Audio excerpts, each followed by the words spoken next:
Oh, yeah, we worked it. We put together a little filter kit for you guys, or a little filter cheat sheet.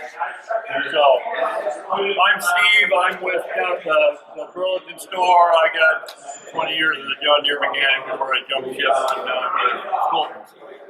Keith's out of the Bellingham Tech program. He's been with us a few years, and one of our techs down there at Burlington as well. So, he's a great job. So in this station, we're going to cover all of the service points on the chopper. We're going to go over all the capacities and the service intervals on all the service points, and then Keith is going to talk a little bit about the machine and putting it away for storage, as well as bringing it back out of storage. And then we're going to talk a little bit about, he's going to talk a little bit about tire pressure, for depending on what head we use for our machine. And then we'll talk a little bit about oil and some of the stuff we got up front. So kind of fly through her and see how she goes. Okay? Why don't we all go over here? We'll start right here at our main drive gearbox.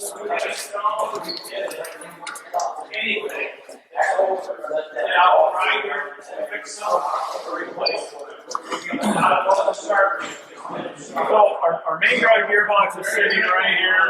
This is what all the power is going through for the whole entire chopper. That's running it all. That whole big gearbox. We've had some issues with the main drive gearbox over the years, and generally what we're finding out is when we drain that oil with the interval that Claas is recommending, which is 500 hours, the oil's coming out pretty trapped. It's not in good shape. We're recommending 250 hours every time you change the oil. Pull that plug and drain that as well. The other thing we're recommending putting in synthetic 7590 oil in that gearbox. When the boys up here switch that to synthetic 7590, the oil's coming out in really good shape, and we've solved all of our gearbox issues that they were having.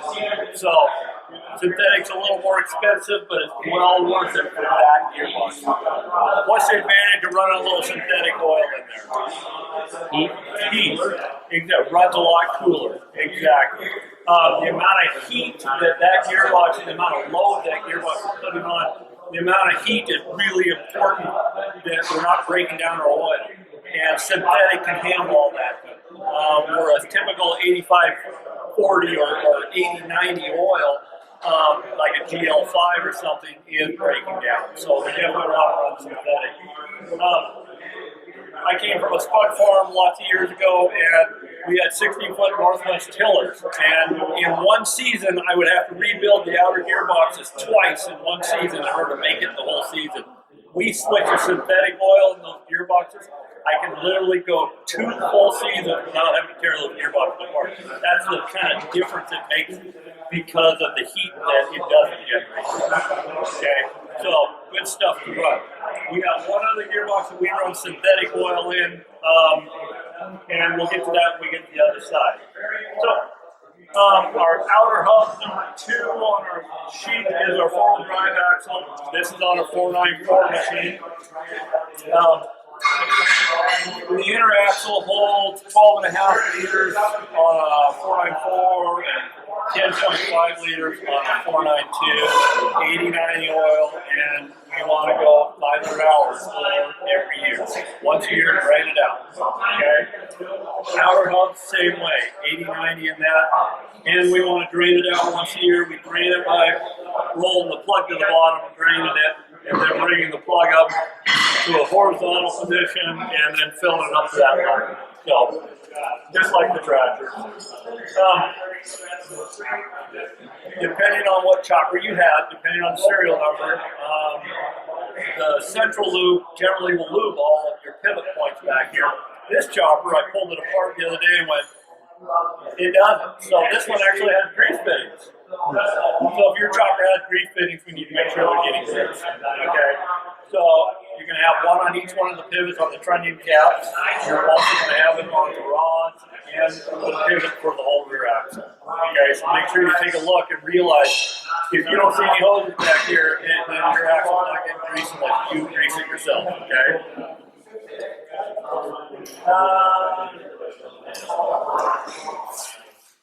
Our 2-speed gearbox, 80-90 oil, and that one as well. 500 hours annually. Talking a little bit about oil. The dynamics of oil has changed dramatically over the years. We used to run hydraulic oil and gas tractors for years and never ever drained it. That was then and this is now. And the amount of additives that we're putting in the oil and the ethanol that they're producing oil with, everything's changed a whole bunch because now this oil has become a big sponge for condensation. That's why it's becoming more and more important that we change our oil every year in all of our gear. Okay? We can't just leave it in there like we used to and wait till it needed to get changed 3 years down the road. We got to do it every year because these things are nothing but a big magnet now for water. When they sit all winter long and it gets hot and cold, they're condensating inside.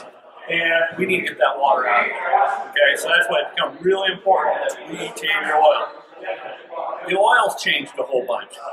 Oil used to contain so much wax and paraffins in the oil. Now it doesn't. It's become like a synthetic almost. The dynamics of how they make the oil has changed so much that it is a natural attractant for condensation. It's kind of like ethanol gasoline. We can't store it anymore. That's why. Okay? So are you saying that we should wait and change that oil in the spring versus the fall? I would. Myself, that's exactly just what before I would. going. Yeah. In the book and like our other sheet we're going to talk about, we're going to say, okay, let's make sure we service it before we put it away. You know what? I would service it when I pulled it out of storage. And then I would stick it in my shop because that way I know that oil that's inside that thing is crystal clean. And it's not been sitting all winter long. That's definitely the time to store. The other thing that, this first group I mentioned this to, but we need to make sure we're storing this thing with a full tank of fuel. That's the other issue that we're running into is we're only got a quarter tank of fuel, and now we got all this dead space for condensation to have. So we really want to store them with a full tank of fuel. Okay? So 500 hours annually on that. Same thing with that. That gearbox, the main drive gearbox, we definitely want to go 250 because it's just too much of a load for the oil. Okay, we need to get it out of there and get some fresh oil. 494 gearbox, 492 Ford track box. So this is a four-wheel drive setup out of a 492 chopper. A 494 chopper is all hydraulic driven at the rear. A 492 is all hydraulic driven at the front, and it has a drive line that runs to the rear. Okay, so this basically is a transmission. You have a set of clutches in here that's hydraulically engaged to engage and disengage your four-wheel drive. Okay, every 500 hours or once a year, but this one is using UDT or High Guard or High Tran or what's the brand of hydraulic oil you want. That's what this one uses. Okay. So a good UDT, like Kubota is all UDT, so a good UDT oil in here is what we want to run. Okay. So pretty much everything else 80-90 except for a couple of them, and that one is going to be all UDT. All right. So guys with 492s, make sure that that's the kind of oil we're putting out. Originally, they came with 80-90 in them. Then they came out with a service bulletin that said put engine oil in them, and now we got another service bulletin that basically said hydraulic oil. That's it. That's the final bulletin. That's what we're going to do. Grease fittings, 494 machine. We got grease fittings on this drive line. We want to make sure we're greasing it. I spent a whole bunch of time looking at books trying to figure out if anybody could tell me a grease interval. I'm thinking the book says 500 hours. I would go a little sooner than 500 hours greasing a machine. So, that's under perfect conditions in Germany. So use your best judgment. It's all condition dependent. It's kind of like going out here. It doesn't need it. So, if I waited 500 hours, my dad's volleyball fired me. So we want to make sure we're greasing a little sooner than that. While we're here, we'll talk about cab filters. Cab filters are over there. We can blow them out. We can shake them and clean them. We can't wash any filters. We can't take filters and take a hose to them, okay? Lift open the door. those two filters out, that's the filters that are catching all the garbage going in the cab. Okay, so that's your main cab filters. They're gonna get pretty dirty. So we want to make sure we're watching those. Really dusty conditions, you'll be shaking those out every day in order to keep that air clean for you inside the cab. One filter that we are missing is right up in there, above that right-hand console, up in the roof, is a little pan. And inside that panel is a little foam filter. We need to take that pan off and clean and blow out that foam filter. If you call me and say, hey, my cab isn't cooling very well, that's the first place I'm going to send you to go look. That's the air coming back out of it. That's your recirculation filter. And if that gets plugged out, we get no air movement through the cab, it's not going to cool where the road. Okay, where is that again? That is right there.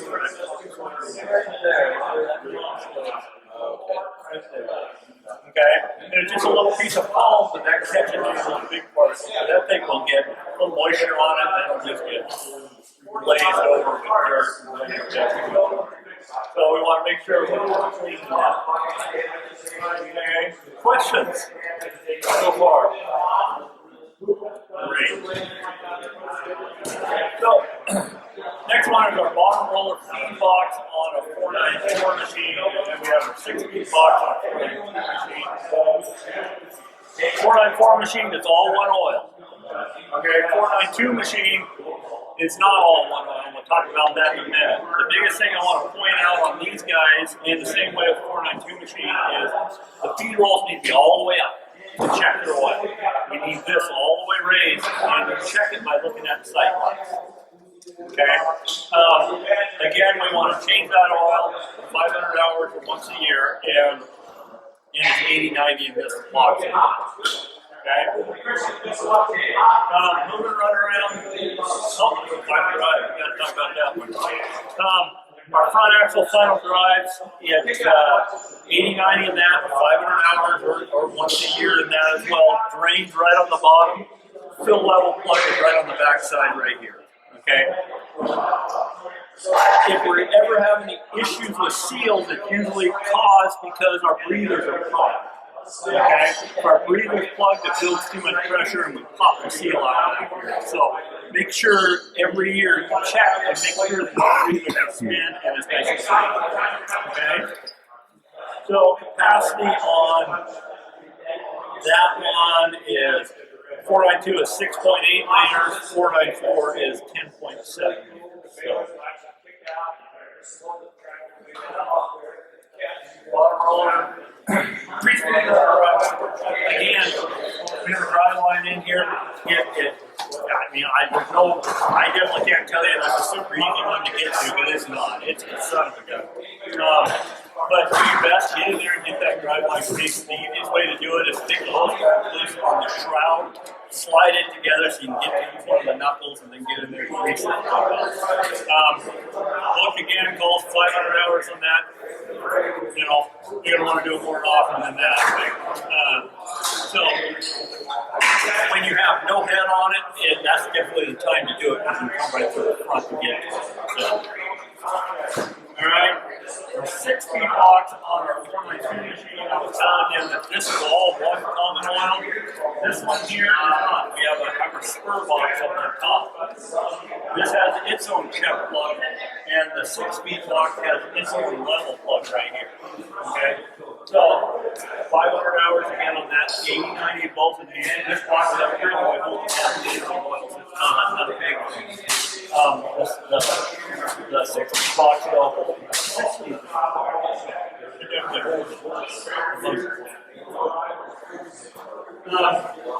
We got a couple of grease fittings back here. One of them is right here. You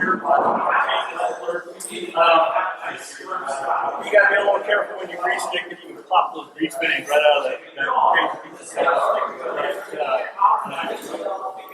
You're definitely not getting enough grease into those. I would love to see you guys grease those a little bit more often because what's happening is we're taking these things apart and the chain is literally, you almost got to take a torch to get the chain apart. There's no grease in it. So we definitely want to add a little bit of grease for that. and the stay on top of it. The other grease fitting is our variant here. This one has a there. Okay. This one, yeah. They end up making like 3 trips around like this. So, right here, that one. Now we call around.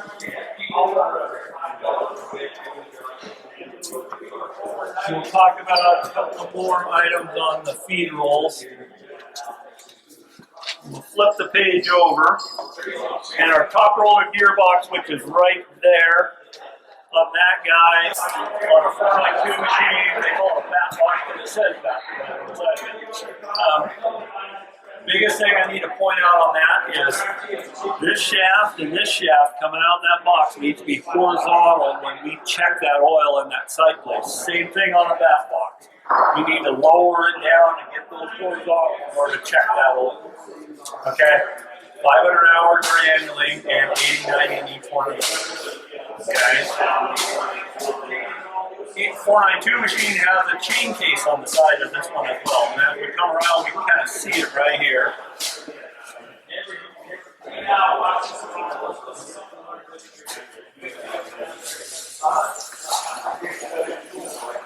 In that chain case, there is no drain on it. We need to pull the plug and take a peek inside of it every 500 hours or once a year. Inside that chain case, we want to run grease and a little bit of 90-weight oil. Just enough. The 90 weight's there, just enough to move it up and make it a little more fluid so that grease can move around inside of it. If we just put grease in it, the grease will eventually get hard and stick to the outside of the chain case, and it won't lubricate anything. So we want to put a little mix of 90 into that grease. And there is a plug right on the side of it that you can pump that in. There is no drain. There is no change to it. It was actually designed just as a chain case with grease. Now they're saying, hey, put a little 90 in it. We need to get that stuff fluid. If you put straight 90 in it, it's going to leak right back out. Yeah, it's not a very tight case, so we definitely want to have a little bit of a mix. Enough grease to keep it in there, enough 90 to make it fluid. Not too fluid. The other thing is, the only way to clean that is actually pull the whole chain case off, split it apart, clean it all out, and then repack it full of grease. So that's the only clean fix for it. And, after a couple of years, you're probably just pulling rough heat. So it's kind of the nature of the beast.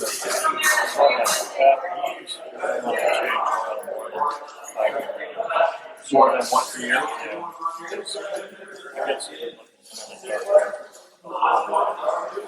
So what Brad is saying is with the valve box, he's saying the oil is getting dark after about 250 hours. So we want to change that sooner. I agree. I completely agree. Everything is condition dependent. Just this one box. None of the others are seeing that on.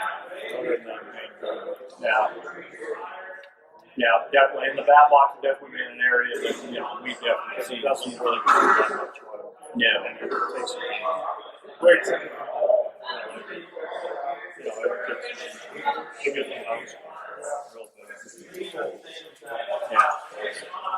Yeah.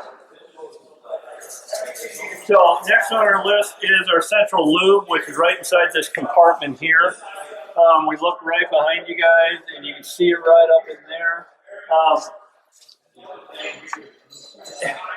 We need to put a tube of grease in it every day, no matter what.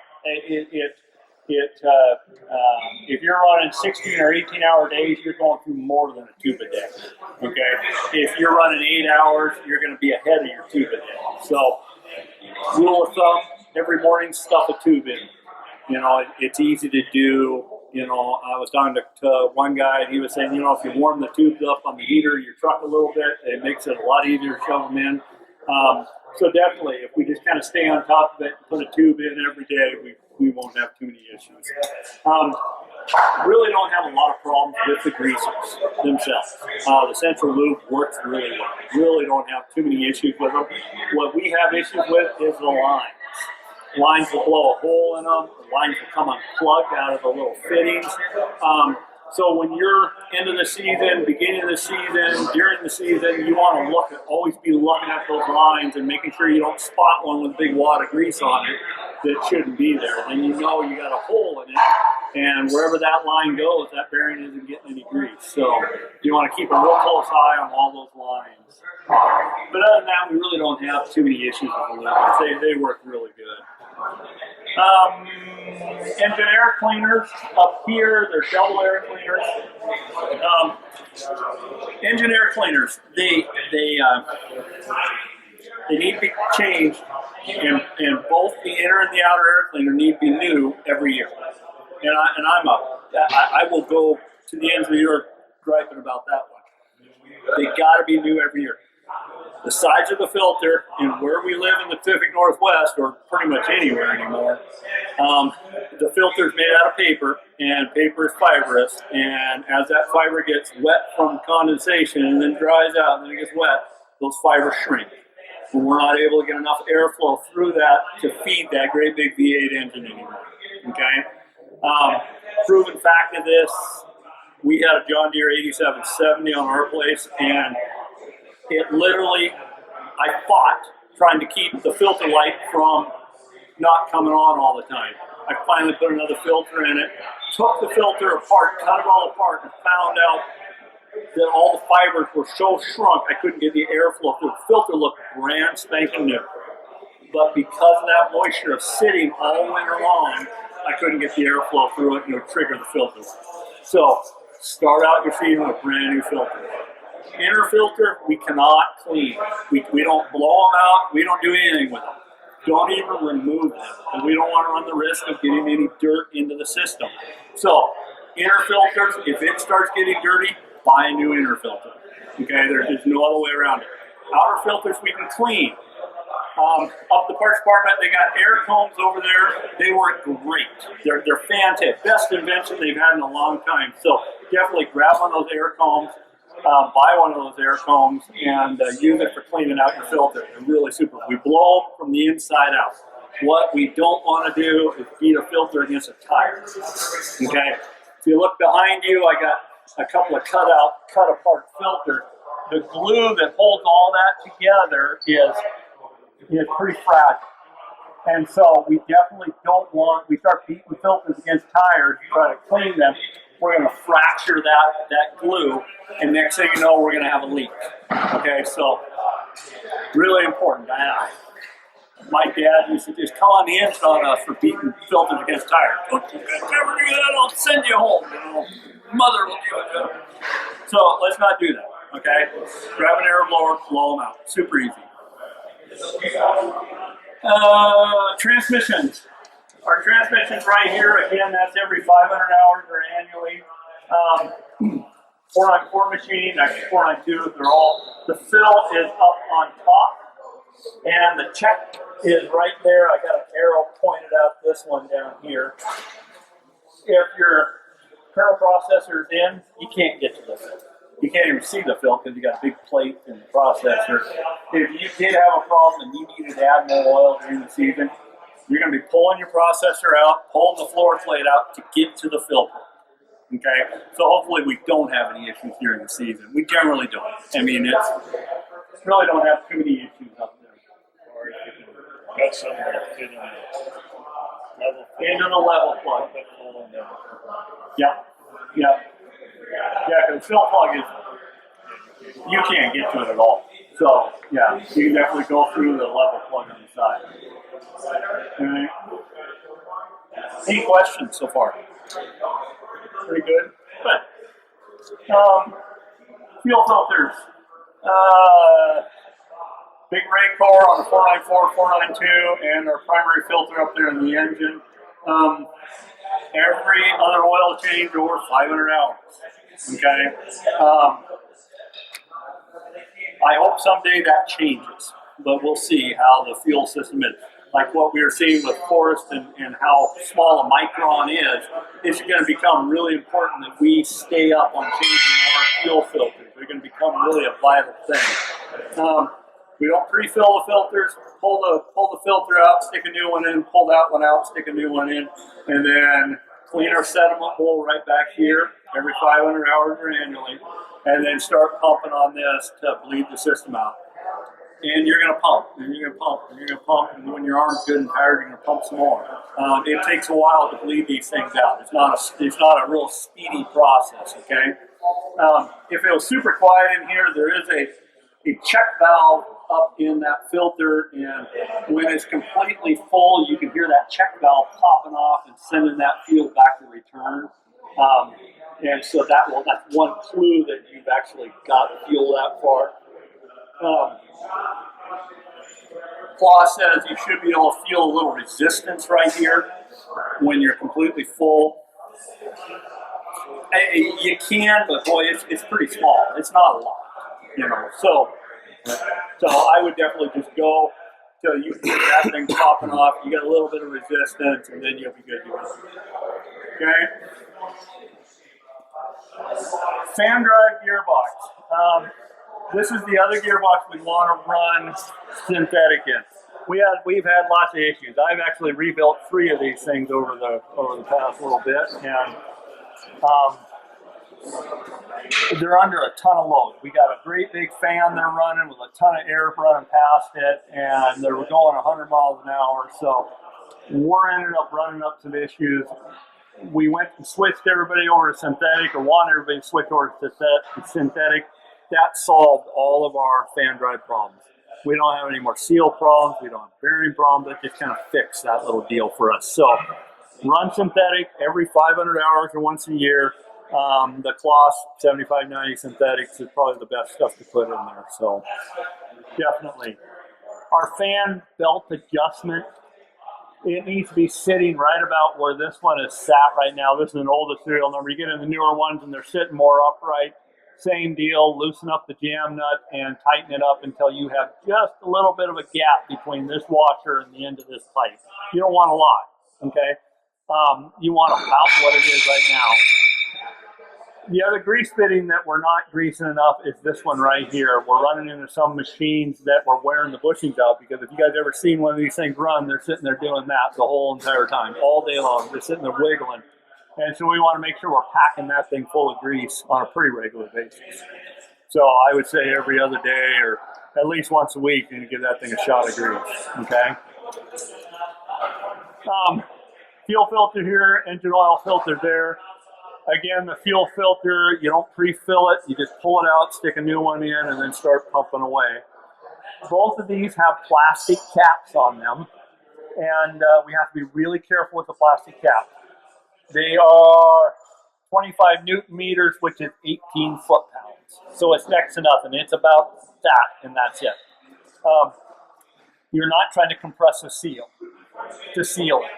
There's an O-ring on the cap, and you're already past that. The O-ring's already made it seal, so all you're doing is keeping that cap from unscrewing. Okay, so just a real, like a smudge over snug. How's that? Our engine oil filter, it has an ecology valve, they call it, right in the base of the filter, and what that does is that holds that oil back inside that filter. In order to get all the oil out of the system, you need to loosen the cap all the way up. You don't have to take it out, just loosen it all the way up. That opens this ecology valve up, so when you pull the drain here, it'll allow all of this oil as well to drain out. Okay? If you don't, you will drain that, put it back on, and then when you do open this up, all this dirty oil is going to drain right into your nice, fresh, clean oil. So we don't want to do that. So make sure we open that first, drain all the oil out, put a new filter in it, and then close it all back up. And same way, about 18 foot-pounds is all we need on that. So, questions on talking about radiator? Does the 492 have the same grease fitting? Yep. For that? Yep. Only one or two? One. Should be only one. Yeah, kind of the other way. It'll be more upright, I think, on the 492. So, antifreeze. What's the mix for a Claas? One of these choppers? 50-50. Okay, that's pretty much a standard all the way around the country. So 50-50 mix. I love Claas antifreeze because it's all pre-mixed. All the additives are in it. You don't have to touch it. You just dump it in. So I'm a big fan of that. I carry a gallon of it or a 5-gallon bucket with me in the shop truck just because of that one reason. Use it and everything. Service interval on antifreeze is going to just surprise the heck out of you because it's every 5,000 hours or 5 years according to Claas. Okay? Wow. Yeah, your chopper is like, yeah, exactly. That's right out of 4941. So that's pretty excessive. I think we need to be doing it every couple of years, every 3 years maybe, and draining that out, flushing it, putting new coolant in. I think 5 years is way too long, and 5,000 hours I know is way too long. So there's a lot of choppers going at 5,000 hours on them. So 5,000 hours, if you need to wait that long, you probably need to buy another chopper from us. You know. What is your 250. That is right out of the book. That's condition dependent. Okay, I will add that because I Year before last, they were telling us 250. Last year, they told us 125, and now you're telling us 250. 250. That's right out of the book. That's right from Claas. I wanted to change that. I wanted to get it back down to 150 or 200 hours somewhere in that neck of the woods, and it was consensus was no, let's leave it on 250 on our sheet because that's what's in the book. 250 is okay. I got lots of. Talking with some of the other guys. We have lots of guys that are doing 250. If it's really dusty and dirty out, I would definitely be doing it a lot sooner. 250 hours. We need to do a lot sooner. Engine oil. Yeah. Engine oil. So,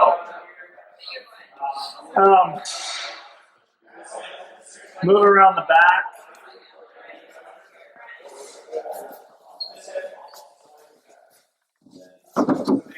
Hydraulic oil, every 500 hours annually on the hydraulic filter.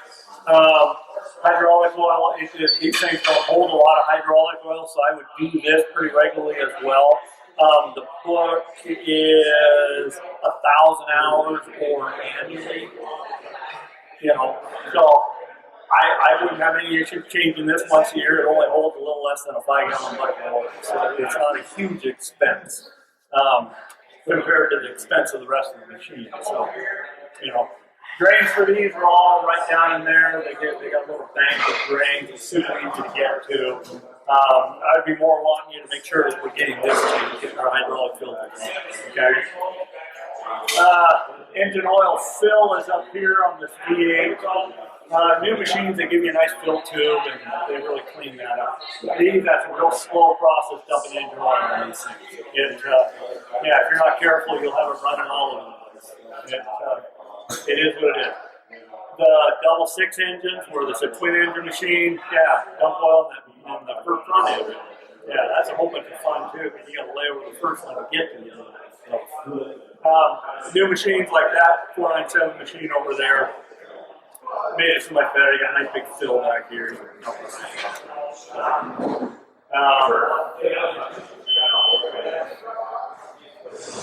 SCR filters. We're still a little bit on the fence on the SCR filters. That unit where the filter is right in front of the rear, right behind the rear axle, up inside the frame. Okay, is where the whole SCR mod or pump is sitting. Okay, there's a filter in there. They're saying every 500 hours or annually. That might change. Claas, when I was back in Nebraska, we talked a long time about that. They're still sticking with their 500 hours, but they're saying that might change as well. We might go down to let an oil change is. I think they're waiting to see what the crystallization problems with the DEF fluid is going to be. So we'll see. Biggest thing is we'll stick with what they recommend, and that's 500. Okay. What else? Joint right there. We had one guy that was having lots of problems going down the road. His machine was wandering going down the road. This was the whole cause, was this tie rod end being enough worn out where it had that much movement. And they looked at it and really couldn't figure out what was wrong with it because you couldn't do this.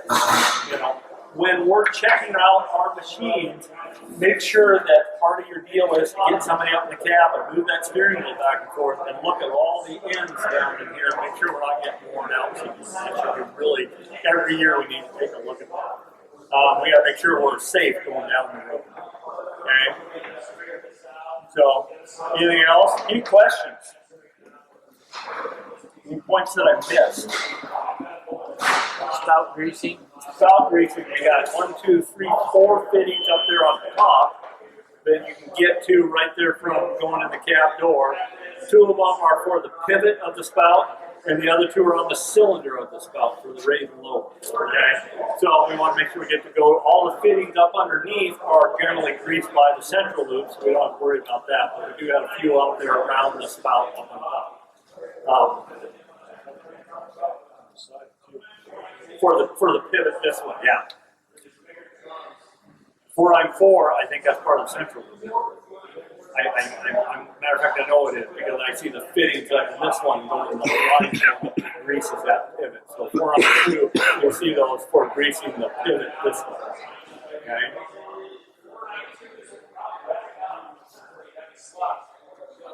So I don't think we run into too many service problems. I think we just need to stay on top of it. I think that with the direction we're going with our oils and the manufacturers now with this oil, that we got to get a little more serious about making sure we're draining it every year and starting out with good oil. And, but thank goodness we got some good synthetics out there in the market now to be able to deal with some of the higher prices.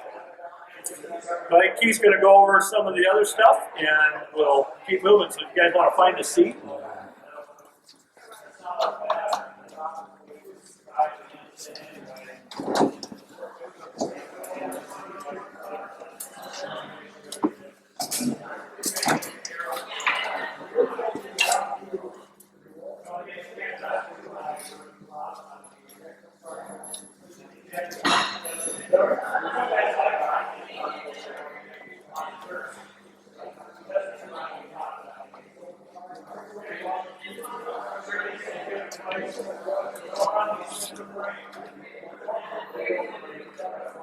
Alright. Can you hear me pretty good? So first, we're just going to cover this tire chart. It's in all your books.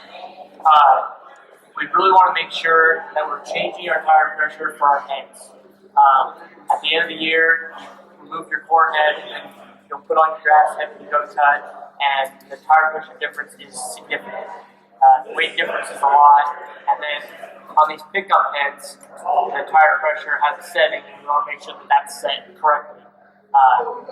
Best tire wear and traction for the conditions is if you follow this chart. And that's really important, and just remember it's in your books, so you don't have to go look for it.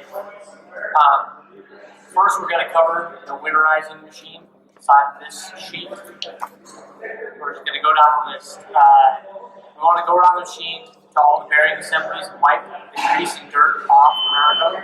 That way when you do grease the machine, you can see the bead of grease coming out, so you know that bearing is getting grease. Going to check over the whole machine prior to cleaning it. Then we're going to do any repairs necessary. And Steve talked about earlier doing the maintenance right before you go out, so we'll say that now, that we're going to do that maintenance before we go out. That way, condensation from winter, we get rid of that water out of the system. Then we're going to clean the machine thoroughly. We're going to make sure we get the chopping unit and discharge cleaned really well.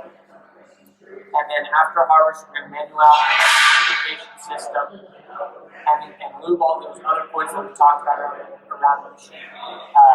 We're going to do that before and after washing. After is really, really important, because if you inject water into that high pressure system, you need to get that water out, otherwise it will rust over later, and then you have a frozen berry or a rusted out berry, and have some serious problems with the next year. To allow the grease to spread evenly, we want to run the chopper for a short period, so you do see that grease bead around it, and that's why you want to clean it. And then in the bowl there, really important is the high pressure cleaning is to try and stay away from the bearings. We don't want to inject water in there, it just causes extra problems. you have a corn cracker, we're going to pull that out. We're going to grease the whole thing. And then we have this fluid film that we sell in front. We want to make sure that we spray down the rollers with that fluid film, put some kind of an oil on it that keeps it from rusting over the winter. And you won't have to do as much maintenance on your corn crackers. Winterizing the ensiling system. We're going to drain out the ensiling solution, and then we're going to put water in the system and run it through, pump it through, and then we're going to drain that water out, and then we're going to put some antifreeze in, and we've been recommending that you use RV antifreeze because it's pretty non-toxic. That way, if there is any residue left over, it's not going to damage cows or anything like that when you do feed them. So we're going to put that antifreeze in the system and pump it through, have you get it in the pump so it won't freeze over winter. We want to check the antifreeze level on the top there. We want to make sure we have a 50-50 mix, and that's our gauge would say -32 Fahrenheit. That would be 100 freezing problems over winter. We're going to try and store the machine in dry and weatherproof shed just to keep the weather off of it. You know, around here, the rain gets at everything and just makes a mess of everything. Battery, we want to make sure that we're going to charge it every 6 weeks. We'll go out and start the machine every 6 weeks. But if you don't want to do that, we sell these battery tenders up front and in the Burlington store too.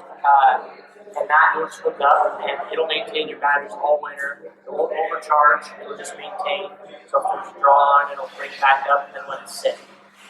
We'll flip over the sheet and talk about how to bring it out of storage. So coming out of storage, before you even start the machine, you really want to go around the machine, checking every oil out. It's going to take a little bit of time, but it's really worth the maintenance. That preventative maintenance is really, really important. Go over the tire pressure just like we talked about. By then you'll probably have to put your grass head on, so you'll need to change your tire pressure. And then the air conditioning system, there's a really good setup in the book. We're going to walk through that on how to get your AC system out of storage.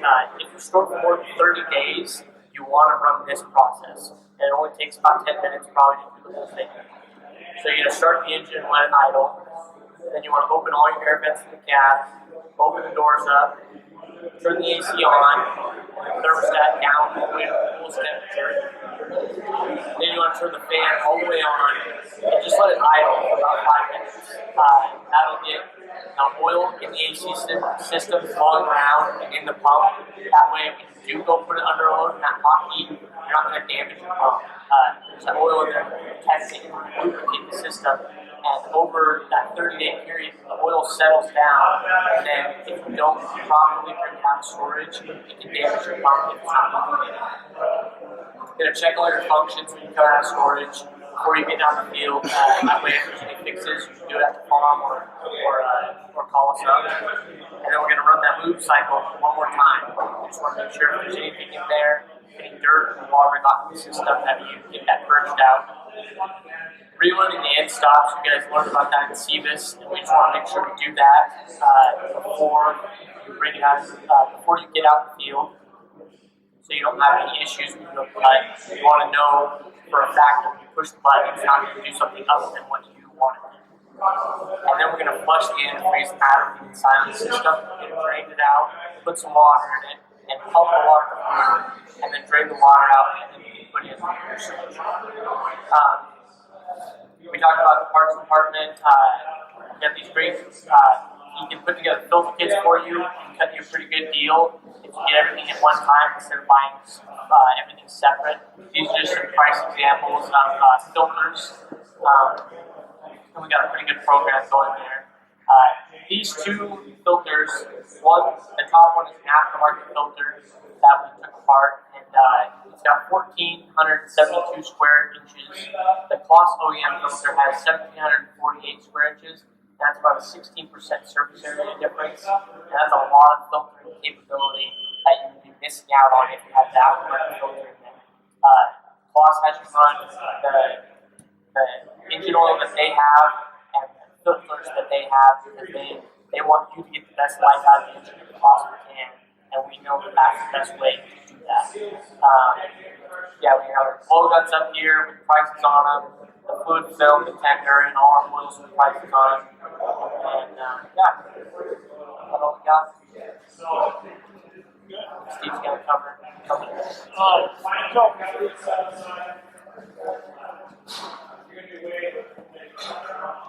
You guys all understand what fluids we need to use in our chopper now.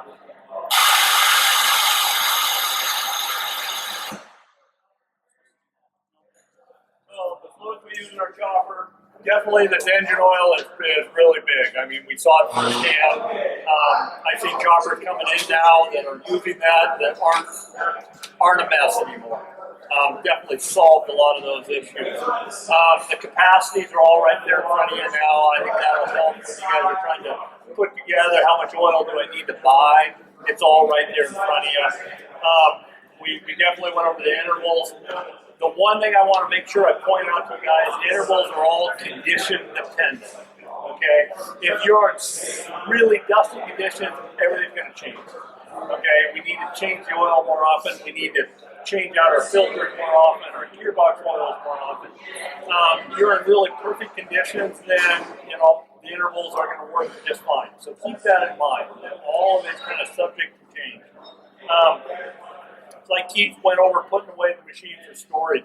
The air conditioning system, haven't had too many problems, but the air conditioning pump, the AC pumps for these things, the compressors are really expensive. And so we definitely don't want to have to put one in if we don't need to. So I'm hoping that Claas got put me on to this whole startup of your AC system. They say that after 30 days, the oil is separated out of the Freon and is settled in it.